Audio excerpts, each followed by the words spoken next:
A very warm welcome to all the students of class 11. Myself Shivani from St. Mary's High School, Sidhwa Parkalagar.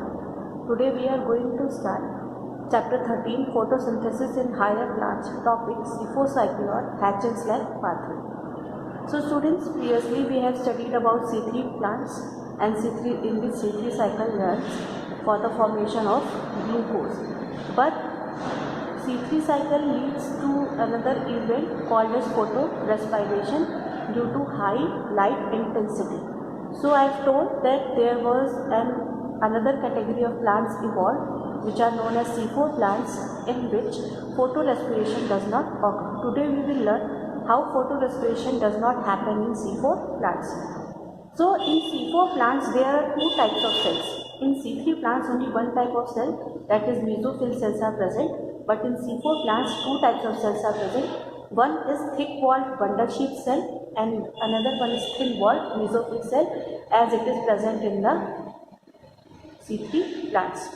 So what we have to do, take a leaf and cut it from the middle. After cutting, you will observe xylem and phloem that is vascular bundles. यानी first diagram में दिख रहा है कि एक leaf लिया है मैंने और लीफ को बीच में से कट कर दिया है.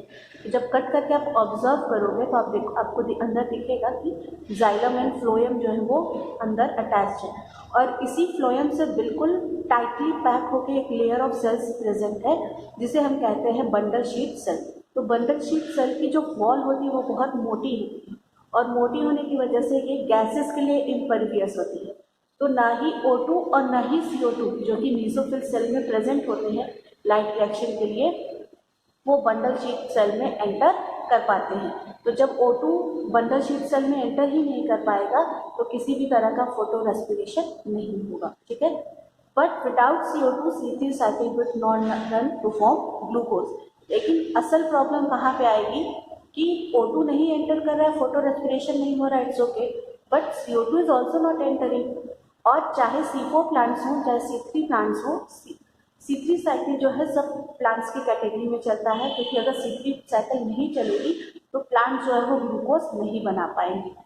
तो CO2 अगर प्लांट के अंदर बंडल शीट सेल के अंदर नहीं एंटर करेगा तो हम जो है वो ग्लूकोज नहीं बना पाएंगे. तो यहाँ पे क्या होता है, हम एक मैकेनिज्म यूज़ करते हैं कि हम CO2 का जो फॉर्म होता है उसको चेंज कर देते हैं, क्योंकि CO2 एज अ गैस कभी भी बंडल शीट सेल में एंटर नहीं कर पाएगी. इसीलिए हम CO2 का फॉर्म चेंज करके उसको केमिकल में कन्वर्ट कर देते हैं. Both O2 and CO2 can enter in mesophyll cell. Mesophyll cell में आराम से दोनों ही एंटर कर सकते हैं, उसके लिए कोई भी प्रॉब्लम नहीं है. प्रॉब्लम आती है बंडल शीट सेल. तो अब हम क्या करेंगे, now we will enter CO2 in mesophyll cell. It combines with H2O to form carbonic acid H2CO3. तो हमने देखा कि मेसोफिल सेल में हम CO2 को एंटर कराएंगे और वहाँ पे उसको वाटर के साथ कंबाइन करा के केमिकल बनाएंगे जिसको हम कहते हैं carbonic acid, that is H2CO3. अब इस H2CO3 से हम क्या करेंगे, 1H+ आयन को रिलीज कर देंगे और जैसे ही 1H+ आयन रिलीज होगा ये एक आयन बना लेगा, दैट इज बाइकार्बोनेट आयन, जिसका फॉर्मूला क्या है, HCO3-. So students, we were discussing about that how the C3 cycle will run into C4 plants. Okay, so we are well aware with the fact that Rubisco enzyme is present inside bundle sheet cell and O2 is released in mesophyll cell after light reaction and some O2 comes from outside, but O2 can't enter inside bundle sheet cells as it is impervious to gases. यानी हम लोग को पता है कि mesophyll cell के अंदर क्या होता है, लाइट रिएक्शन होता है जिसमें कि O2 एंटर करता है. ठीक है, और ये O2 बाहर से भी आता है और कुछ जो है वो प्लांट रेस्पिरेशन से भी रिलीज होता है. ठीक है, लेकिन ये O2 कभी भी बंडल शीट सेल के अंदर एंटर नहीं कर सकता, क्योंकि ये O2 जो है वो बंडल शीट सेल जो है वो गैसेस के लिए इम्परवियस होती है. ठीक है, तो यहाँ से हम लोग ने ये समझा कि फोटो रेस्पिरेशन तो C4 प्लांट्स में नहीं हो सकता है. लेकिन मेन प्रॉब्लम अभी हम लोग ने डिस्कस की कि कहाँ पे आएगा. मेन प्रॉब्लम आएगा कि अगर O2 नहीं एंटर करा तो ठीक है, लेकिन जब CO2 नहीं एंटर करेगा तो C3 साइकिल नहीं चलेगी, जिसकी वजह से ग्लूकोज फॉर्मेशन नहीं होगा. तो हमें इस CO2 का क्या करना होगा, फॉर्म चेंज करना होगा। जैसे मैंने बताया कि CO2 को हम एक केमिकल कंपाउंड में कन्वर्ट करेंगे और केमिकल कंपाउंड में कन्वर्ट करके एक सीक्रेट पैसेज से CO2 को बंडल शीट सेल के अंदर एंटर करवाएंगे। ठीक है, तो जैसे ही आप H2O और CO2 को कंबाइन करोगे तो H2O and CO2 will form a carbonic acid H2CO3 और जिसमें से कि एक H+ आयन रिलीज हो जाएगा तो बन जाएगा बाइकार्बोनेट आयन। अब बाइकार्बोनेट आयन को एक केमिकल कंपाउंड में कन्वर्ट करके और बंडल शीट सेल के अंदर एंटर करेंगे। ठीक है, तो सबसे पहले अभी मेसोफिल सेल में ही क्या होगा कि जो HCO3- यानी बाइकार्बोनेट आयन को उसका प्राइमरी एक्सेप्टर एक्सेप्ट करेगा, जो कि जैसे कि हम लोगों ने C3 साइकिल में भी देखा था कि प्राइमरी एक्सेप्टर था CO2 का, दैट वाज RuPP। तो C4 साइकिल में जो प्राइमरी एक्सेप्टर ऑफ CO2 है वो है कौन है, फॉस्फोइनॉल पाइरुवेट, जो कि 3 कार्बन कंपाउंड है।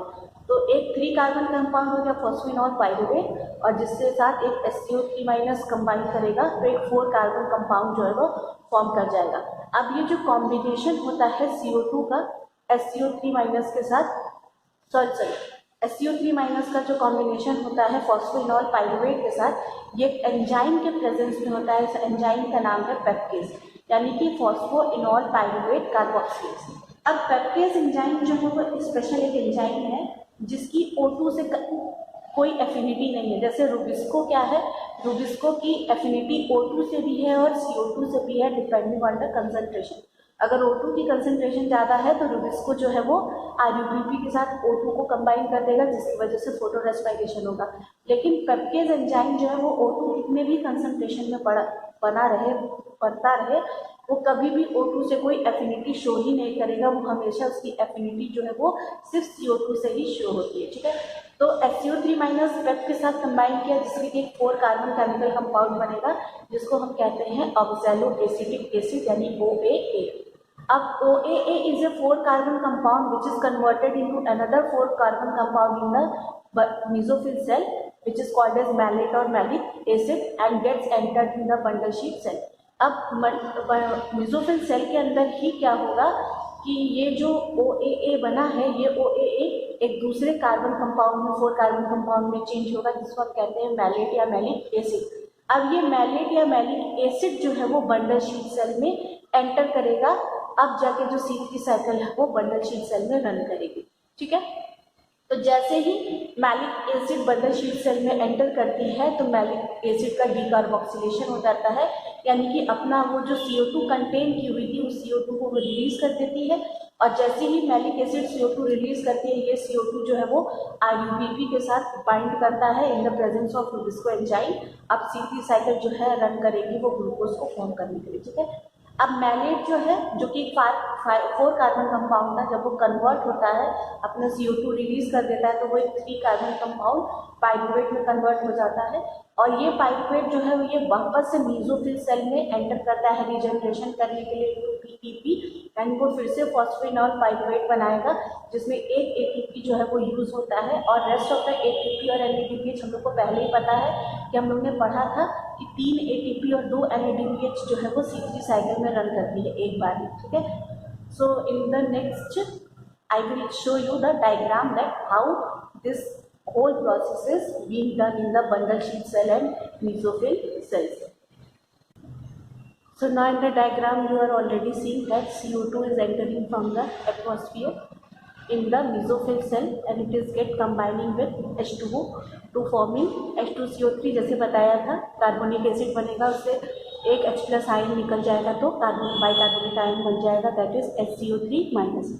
अब ये HCO3- अपने प्राइमरी एक्सेप्टर फॉस्फोइनॉल पाइरुवेट जो कि 3 कार्बन कंपाउंड उसके साथ कंबाइन करेगा in the presence of an enzyme called as peptase यानी फॉस्फोइनॉल पाइरुवेट कार्बोक्सिलेज। HCO3- और पेप के कॉम्बिनेशन से 4 कार्बन कंपाउंड बनेगा जिसको हम कहते हैं ऑक्सैलो एसिटिक एसिड। ठीक है, अब ये ऑक्सैलो एसिटिक एसिड जो कि 4 कार्बन कंपाउंड है, ये एक अनदर 4 कार्बन कंपाउंड में कन्वर्ट होगा जिसको हम कहते हैं मैलेट। ठीक है, now malate will get inserted inside the bundle sheath cell.